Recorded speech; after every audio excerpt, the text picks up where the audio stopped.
नैतिक शिक्षा की कक्षा के अंदर स्वागत है। प्यारे बच्चों, आज हम पाठ 3 कक्षा 9 डीएवी नैतिक शिक्षा के लिए हम प्रश्न उत्तर करेंगे। तो पाठ 3 कक्षा 9 के लिए डीएवी नैतिक शिक्षा प्रश्न उत्तर करेंगे। तो पहला प्रश्न है, महात्मा हंसराज ने इस लेख में आर्यों के किन 6 कर्तव्यों का उल्लेख किया?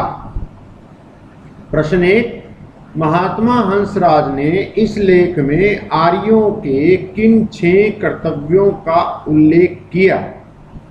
महात्मा हंसराज ने इस लेख में आर्यों के जिन 6 कर्तव्यों का उल्लेख किया है जो इस प्रकार है। पहला, आर्य तत्व की घोषणा। दूसरा, संध्या प्रार्थना। तीसरा, स्वाध्याय। चौथा, सत्संग। पांचवा, संग्राम। छठा, समीक्षा। अब प्रश्न 2 की ओर चलते हैं हम।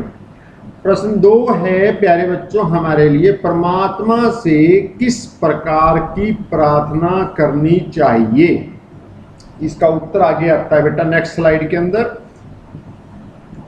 हम सभी को सर्व मंगल की प्रार्थना करनी चाहिए। प्रार्थना व संध्या श्रद्धा तथा प्रेम के साथ करनी चाहिए। यह नहीं कि संध्या करने बैठे तो 5 मिनट में ही समाप्त कर दी जाए। स्वामी जी ने सत्यार्थ प्रकाश में लिखा है कि 1 घंटा प्रातः तथा 1 घंटा सायं प्रार्थना करनी चाहिए। संध्या करते समय जो शब्द हम मुख से बोलें उनका हमारे हृदय पर प्रभाव होना चाहिए। जैसे जब हम भूर्भुवः स्वः पढ़ रहे हों तो उस समय हमारे मन में वैसे ही विचार आने चाहिए। जल्दी जल्दी पाठ कर लेने से संध्या के शब्दों का हृदय पर कोई प्रभाव नहीं होता। प्रश्न 3, स्वाध्याय तथा सत्संग का जीवन के लिए क्या महत्व है? उत्तर, स्वाध्याय का अर्थ है अच्छे ग्रंथों का अध्ययन। स्वाध्याय जीवन का अंग होना चाहिए और सत्संग का अर्थ है सत्य का संग, अर्थात अच्छे व्यक्तियों का संग करना, उनसे अच्छे विचार प्राप्त करना सत्संग कहलाता है। ये प्रश्न 3 का उत्तर है। जीवन के अंदर, अभी प्रश्न 3 का जो उत्तर है थोड़ा आगे और है नेक्स्ट स्लाइड के अंदर जो मैं पढ़ रहा हूं।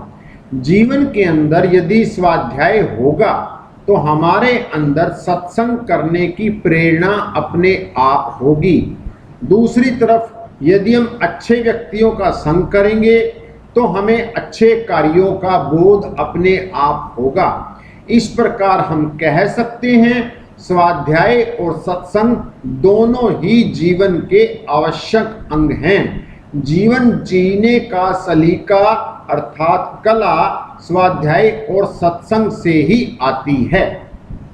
ये हमारा प्रश्न 3 का उत्तर पूरा हो गया प्यारे बच्चों। यहां पर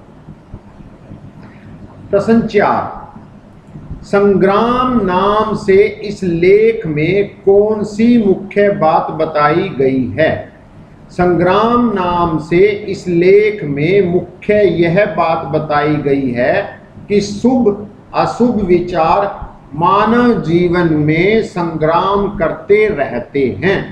हमारा कर्तव्य यह है कि हम श्रेष्ठ विचारों को बढ़ाते जाएं और बुरे विचारों को कम करने का यत्न करें।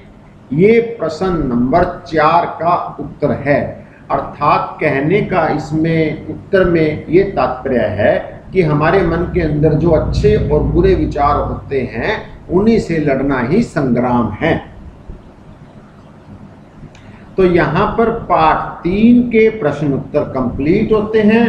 प्यारे बच्चों, आप सभी बच्चों को शुभ आशीर्वाद। आप हंसते रहो, आप खेलते रहो, आप मुस्कुराते रहो, आप अपने मम्मी पापा का नाम रोशन करो, अपने देश का नाम रोशन करो। जय हिंद, जय भारत। थैंक यू बच्चों।